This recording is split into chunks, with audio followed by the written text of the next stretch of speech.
Mesdames et messieurs, bonjour, merci de nous rejoindre. Voici les principaux titres développés dans notre édition du 26 décembre. 23e opération de relogement dans la wilaya d'Alger. Des LPL et des LSP au profit de 3000 familles seront distribuées à partir d'aujourd'hui. 234 000 unités de différentes formules ont été remises à leurs bénéficiaires au cours de l'année 2017. Signature hier de contrats de performance pour 17 filiales relevant du groupe hôtellerie, tourisme et thermalisme. Un outil qui servira de guide ou de tableau de bord managérial pour bien conduire les filiales selon des repérages négociés, insiste le PDG du groupe. Et petite virée à Janet, à la fin de ce journal, des touristes ont choisi cette destination pour terminer en beauté l'année et en profiter pour se ressourcer dans cette oasis au paysage féerique.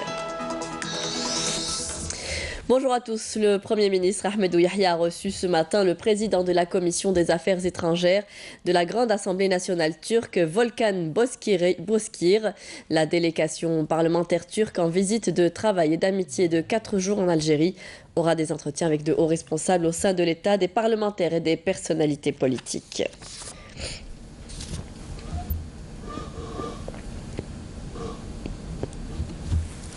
Dossier relogement dans ce journal. La wilaya d'Alger lance sa 23e opération aujourd'hui. 3000 familles bénéficieront de logements publics, LPL et sociaux participatifs LSP. C'est l'annonce du wali d'Alger Abdelkader Zour. Ces familles vivaient dans des bidonvilles, des chalets et des habitations précaires.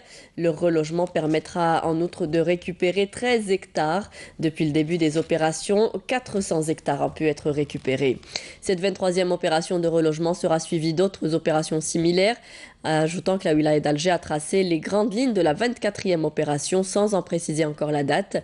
Le programme du logement aidé sera également relancé, a précisé le wali d'Alger. Le logement, vous le savez, constitue un des programmes phares du gouvernement. Plus de 230 000 logements de différentes formules ont été distribués au cours de cette année. Parmi les formules les plus demandées, l'ADL. À ce propos, le ministre de l'Habitat est revenu lors d'une rencontre d'évaluation sur le retard accusé pour la livraison des 87 000 unités. Il a réaffirmé la détermination du secteur à lancer leur réalisation en 2018. Nsel Ben Saidi. Plus de 230 000 logements de différentes formules distribués et réceptionnés au cours des 11 premiers mois de l'année 2017. C'est ce qu'a indiqué le ministre de l'Habitat, de l'Urbanisme et de la Ville, Abdelwahid Temmar, mettant en avant l'engagement de son secteur dans le cadre de la stratégie issue du plan d'action du gouvernement à veiller au respect des délais de réalisation et de livraison de plus d'1 million d'unités d'ici la fin du quinquennat 2015-2019.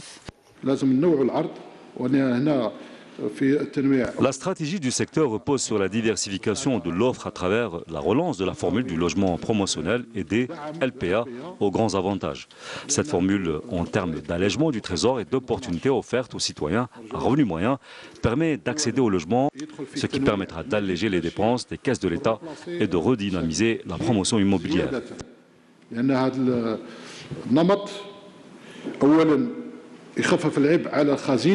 Concernant le logement de type location-vente ADL, le premier responsable du secteur a indiqué que ce programme revêt une importance capitale pour le secteur, rappelant le non-lancement constaté en septembre dernier de 87 000 logements de formule ADL2, réaffirmant la détermination du secteur à lancer leur réalisation en 2018. Pour ce qui est des souscripteurs à ADL restants, l'opération se poursuit. Nous devons lancer en force les 87 000 unités ayant accusé un retard d'ici la fin de l'année. Maintenant que tous les problèmes ayant entravé leur lancement ont été réglés, le Conseil du gouvernement a validé tous les projets. Par la suite, nous allons centrer tous nos efforts sur le programme des 120 000 unités de logement. Par ailleurs, le ministre a donné au directeur du secteur un délai de 10 jours pour faire des rapports exhaustifs sur le taux d'avancement des projets de logement à travers le territoire national, en insistant sur l'exigence de chiffres réels. Et justement, le programme de logement concerne toutes les wilayas. 58 logements publics locatifs ont été distribués hier à Marnia, tandis que les clés de 320 logements sociaux et promotionnels aidés ont été remises à leurs bénéficiaires à Mascara. Sofiane Assous. Pas moins de 58 logements publics locatifs attribués à Marnia dans le cadre de la résorption de l'habitat précaire, une opération qui a donné lieu à des scènes de joie et de satisfaction. Cela fait plus de 50 ans que nous vivons dans des conditions précaires. Dieu merci, aujourd'hui, nous avons un logement décent. C'est une bonne chose. Nous avons eu nos maisons la veille du Nouvel An. C'est une très bonne nouvelle. Dieu merci, nous étions dans des conditions difficiles. Nous remercions les autorités locales. À Mernia, quelques 1000 logements promotionnels locatifs sont en cours de réalisation et seront attribués le premier semestre de l'année 2018. Les services de l'APC sont mobilisés depuis les premières heures du matin pour aider les familles à déménager, alors que l'Office de promotion et de gestion immobilière est sur le pied d'œuvre pour finaliser les formalités d'attribution et de remise des clés.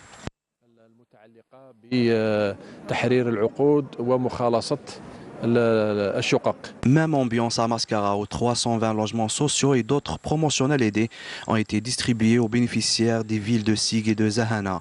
Les citoyens ont exprimé leur joie puisque l'opération a coïncidé avec les vacances scolaires d'hiver. Nous sommes très heureux puisque nous entamons la nouvelle année dans nos nouvelles habitations. Je souhaite la même chose pour ceux qui restent. Dieu merci, c'était un rêve. Je souhaite que chaque citoyen puisse vivre son rêve d'avoir un logement. À partir du 1er janvier 2018, nous entamerons un nouveau programme de distribution de plus de 3000 logements dans la wilaya de Mascara. Je profite de cette occasion pour féliciter les citoyens qui ont bénéficié de leur logement ainsi que les commissions de Daïra qui ont effectué un travail colossal. Nos efforts continueront toujours. À noter que la wilaya de Mascara vient de dégager des assiettes foncières pour le lancement de nouveaux programmes de logement afin de prendre en charge toutes les nouvelles demandes. Le secteur de la justice a connu de nombreuses réformes ces dernières années. Elles ont été essentiellement centrées sur une révision profonde de la législation, permettant ainsi la modernisation du secteur dans le cadre de la consolidation de l'état de droit. Il a été également question de la promotion et la valorisation des ressources humaines et le renforcement des infrastructures judiciaires et pénitentiaires. Rétrospective avec Karim Haïfa. Le processus de modernisation de la justice a enregistré durant l'année 2017 une nette accélération à travers la mise en œuvre d'une batterie de mesures visant à rapprocher davantage la justice du citoyen en assurant un service public de qualité. Ces mesures, qui s'inscrivent dans le cadre des réformes initiées par le président de la République, Abdelaziz Bouteflika, a été essentiellement centrée sur une révision profonde de la législation permettant la modernisation du secteur dans le cadre de la consolidation de l'état de droit et de la concrétisation d'une stratégie tournée vers le citoyen. Les transformations radicales qu'a connues le secteur de la justice ces dernières années prennent leur source dans les principes et objectifs énoncés par les réformes de 1999 initiées par le chef de l'État dans le cadre de l'action globale de l'instauration d'un État moderne. Cette réforme s'est développée à travers des axes essentiels et complémentaires, à savoir la révision profonde de la législation, la promotion et la valorisation des ressources humaines, la modernisation de la justice, le renforcement des infrastructures judiciaires et pénitentiaires et la réforme du secteur pénitentiaire. À ce propos, et dans le cadre de la mise en œuvre du programme de réforme de la justice, notamment en matière d'exploitation des technologies de l'information et de la communication dans le domaine des procédures judiciaires, le ministère de la Justice a lancé en novembre dernier un nouveau système de surveillance électronique à travers un bracelet électronique. Les dispositions de mise en œuvre de ce nouveau système sont incluses dans le projet de loi relatif à l'organisation pénitentiaire et la réinsertion sociale des détenus adopté par la Chambre basse du Parlement. Par ailleurs, et grâce toujours au TIC, des programmes pour une transparence totale ont été initiés comme l'automatisation du processus de gestion du dossier judiciaire, la mise en place de bases de données centralisées et le développement de l'audition à distance des parties au procès grâce à la visioconférence, ainsi que la gestion automatisée de la carrière professionnelle des magistrats et des fonctionnaires de greffe. Cette modernisation s'est concrétisée aussi par le système de gestion automatisée de la population carcérale et la mise en place d'un service central des empreintes génétiques. À cela s'ajoute un management moderne avec la mise en place d'un centre de personnalisation de la puce pour la signature électronique. Ainsi, pour l'année 2017, la réforme de la justice a permis une promotion sans précédent des ressources humaines et leur formation en conséquence, de mettre en service du citoyen l'immense potentiel des technologies de l'information et de la communication. Elle a également œuvré à améliorer les conditions de détention et favoriser les chances de réhabilitation des détenus. Le ministre de la Communication, Jamel Kawen, était hier en déplacement à Sidi Bel Abbès où il a visité le nouveau siège de la radio locale qui devrait être prêt prochainement. Ce projet a pour but d'améliorer les conditions de travail des journalistes. Le commentaire est signé Hassiba Abdallah. Les travaux de réalisation du nouveau siège de la radio locale de Sidi Bel Abbès seront bientôt achevés. Mais cela n'a quand même pas empêché le ministre de la Communication, Jamel Kawen, d'insister sur la réception du projet dans les plus brefs délais afin d'assurer aux journalistes de meilleures conditions de travail.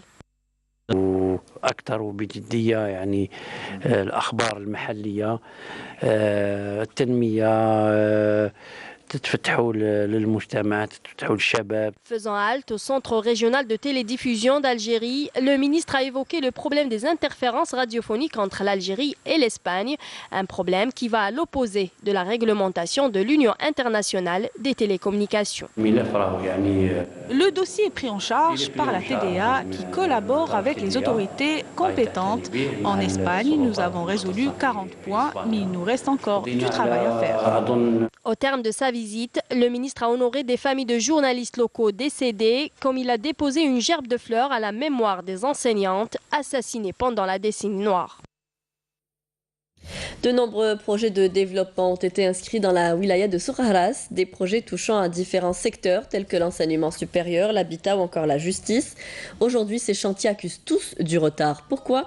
Élément de réponse avec Ahmed Messaïd.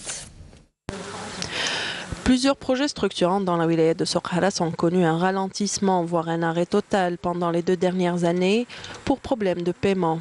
Parmi ces projets, l'annexe de l'université, dont la construction a débuté en 2015 et qui compte 3000 places pédagogiques. Le coût du projet est estimé à 300 milliards de centimes. La réception de l'extension d'une superficie de 40 hectares était prévue pour la fin de cette année. Si je prends un taux moyen sur les différents lots que vous avez au sein de ce site-là, on peut estimer à peu près à 45% l'état d'avancement, bien qu'il y a des lots qui sont à 70%, voire 75%. D'autres projets accusent des retards de livraison. Ce sont des projets structurants accordés aux entreprises étrangères, comme le siège du tribunal et ses logements de fonction. Lors du 3e trimestre de 2017, le gouvernement a débloqué les enveloppes nécessaires à la relance des projets de l'université et du tribunal. Actuellement, la reprise est timide. Nous nous sommes entendus avec ces entreprises en leur prolongeant les délais. Avant le retour effectif et total des employés, les travaux de l'extérieur seront parachevés avant l'arrivée des pluies. Le projet de construction de 1500 logements ADL de Soukharas connaît lui aussi un ralentissement. Selon les responsables, le retour des travaux est imminent. Il y a des contraintes, ces contraintes qui ont engendré un peu de retard. Il y avait des réseaux existants dans le projet, il y avait des problèmes liés au sol, la nature du sol, qui a engendré des études supplémentaires, des études de stabilité pour bien étudier la stabilité des blocs. Il y a aussi l'existence de constructions illicites. Tout ça qui a engendré un petit retard, mais un grand retard. On va le rattraper et on va terminer dans les délais, Inch'Allah. La relance des travaux des projets structurants est imminente, et ce, grâce à la dernière décision du Premier ministre qui a ordonné le paiement. Ainsi, la wilaya connaît actuellement un retour graduel des travaux. Avec cette redynamisation graduelle des projets, l'année 2018 promet d'être celle des livraisons, avec le retour de la main-d'œuvre étrangère venue essentiellement de Chine. Je vous le disais en titre, 17 contrats de performance ont été signés hier à Alger avec les PDG et DG des filiales du groupe HTT, hôtellerie, tourisme et thermalisme. Ces derniers devront périodiquement rendre compte de leur performance managériale, une manière pour le groupe de s'assurer que les objectifs seront bien atteints. Le groupe qui insiste sur le fait que ce type de contrat n'est pas un outil de surveillance mais plutôt un guide d'orientation pour bien conduire les filiales selon des repérages négociés. Boucha Boali y était. Reportage. Des contrats de performance pour relancer le tourisme. C'est le pari que semble avoir fait le groupe HTT, hôtellerie, tourisme et thermalisme, qui dans cette perspective a procédé hier à la signature de 17 contrats de ce type avec les PDG et DG de ses filiales. L'idée est d'avoir un tableau de bord managérial. Le PDG du groupe insiste d'ailleurs sur le fait qu'il s'agit plus d'un guide de gestion que d'un outil de surveillance. Ce contrat de performance, il constitue beaucoup plus un guide de performance pour pouvoir orienter le gestionnaire vers les véritables indicateurs de gestion et s'engage sur un chiffre d'affaires, sur un résultat, sur le maintien et l'entretien de son établissement, sur la modernisation de son établissement, sur l'introduction du système d'information, sur l'introduction donc d'un environnement ils doivent s'approprier, sur les différents yield managers en matière donc de prix, sur le tourisme saharien, sur des circuits qu'on doit réhabiliter. Pour moi, ce contrat de performance n'est pas un outil d'audit de contrôle des entreprises. Au contraire, c'est pour booster un petit peu les entreprises, pour leur dire, voilà, donnez-nous vos objectifs. Nous, on a donné des objectifs, et à côté, il y a ce contrat de performance. On ne va pas travailler comme ça sans repères, ce sera des repères, ce sera des normes pour qu'on puisse les atteindre. Et j'espère qu'on fera tout de toute façon pour pouvoir, l'année prochaine, à ce rendez-vous, honorer le programme ou le contrat que nous venons de signer. Avant, le gestionnaire n'avait pas un gouvernail, un guide, un objectif à réaliser. C'était le budget qui était intéressé par son concentration et qui devait normalement réaliser. Et s'il ne le réalise pas, il n'a pas réalisé. Mais maintenant, avec un contrat de performance, ils vont dire oui, j'ai un contrat de performance qui va sur une année, donc je dois faire un minimum pour dépasser ou atteindre les objectifs qui m'ont été tracés. Désormais donc, les PDG et DG du groupe devront faire du reporting, c'est-à-dire rendre compte chaque trimestre de leur performance. Donc si c'est trimestriel, on peut se corriger. C'est ça l'avantage d'un contrat de performance, qu'il est mensuel trimestriel. Et c'est par trimestre que logiquement le responsable doit rendre compte au conseil d'administration qui lui aussi est responsable de l'objectif. Nous sommes un seul groupe, donc on doit être le même groupe et les mêmes éléments. Donc si on doit échouer, c'est tout le monde qui doit échouer. Et l'objectif de réussir, c'est pas d'échouer. Réussir coûte que coûte semble être la seule option du groupe, d'autant que l'Algérie compte disposer d'ici à 2025 de plus de 210 000 lits et espère ainsi être au même niveau que les pays voisins. Si vous ne savez pas encore où passer vos fêtes de fin d'année, nous vous proposons ce matin une destination féerique, Djanet, le lieu idéal pour se ressourcer et faire le plein d'énergie. L'oasis accueille ses premiers touristes déjà, des étrangers amoureux du désert et des paysages lunaires y séjournent. Leur seule envie, c'est d'y revenir. Naïma Loualish, reportage.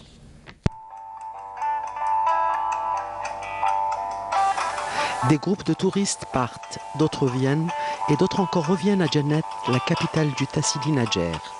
L'hiver y est doux, tellement doux qu'on n'a pas besoin de grand-chose pour un face-à-face solitaire ou groupé avec la poésie du désert. Et même les structures d'accueil, si peu nombreuses soient-elles, ne sont qu'un précaire passage pour les hôtes d'ici et d'ailleurs. Les touristes y font une halte vite fait, car toujours poussés par l'aventure, la découverte d'un monde où les dunes blondes côtoient de hautes montagnes aux doigts de fée. On a voyagé une première semaine du côté des Sendilènes et une deuxième semaine du côté de la Tadrat. C'est notre deuxième fois en Algérie, mon compagnon est mort. Et on est prêt à revenir sans souci. C'est la première fois que je viens dans cette région, que je découvre et dont je suis absolument émerveillé complètement. Je compte bien revenir très prochainement. C'est vrai que les hôtels, qu'ils soient huppés ou pas, se préparent pour accueillir du monde pour les fêtes de fin d'année. Mais avec sa vue panoramique, ses chambres en coupole qui sont une sobre réplique du désert, le Ténéré Village est serein.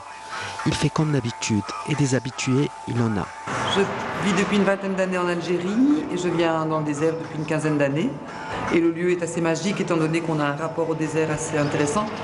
On n'est pas dans Djanet, mais on sent le désert en étant ici.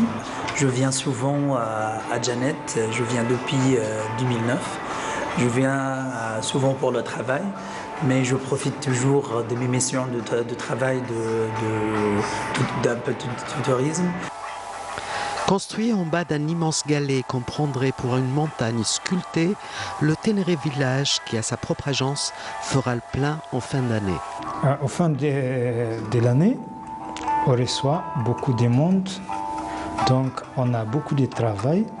En fin d'année, on reçoit des groupes qui viennent de toutes les régions algériennes, presque, et de tous les autres pays, en fait de l'étranger même. On a un programme qui est pendant 3 jours. Et même si en cette fin d'année, les demandes explosent, les fêtes se jouent ailleurs, dans le grand désert, où se déploie naturellement l'amitié autour d'un grand feu de joie.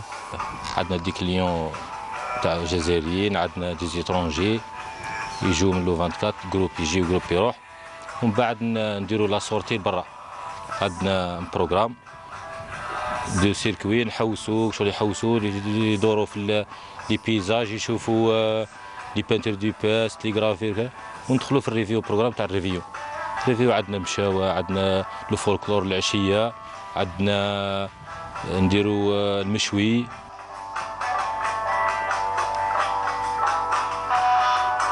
عندنا شويه لي فول اللي يجوا لهنا تقريبا ما كانش لي فول بزاف لو بري طالع شويه نتاع سي بور سا لي توريست باش يجوا لهنايا شغل ديما ناقصنا شويه غير لي مومون تاع الريفيون وفي مود مارس لي فاكونس اما الاخرين شغل عندنا لي كليو ناقصين شويه هذاك علاش. Bien que l'espace des randonnées soit réduit pour cause sécuritaire, cela n'empêche pas les touristes d'affluer dans un Ténéré si grand et si sublime qu'il transforme les êtres en eux-mêmes. Une très belle destination. Merci à vous tous de nous avoir suivis. C'est la fin de ce journal. Tout de suite, vous retrouverez Amel Laribi pour les prévisions météo. Ce soir, rendez-vous avec Zohir Benzimeret pour le journal de 19h. Très bonne journée à tous. Au revoir et à demain.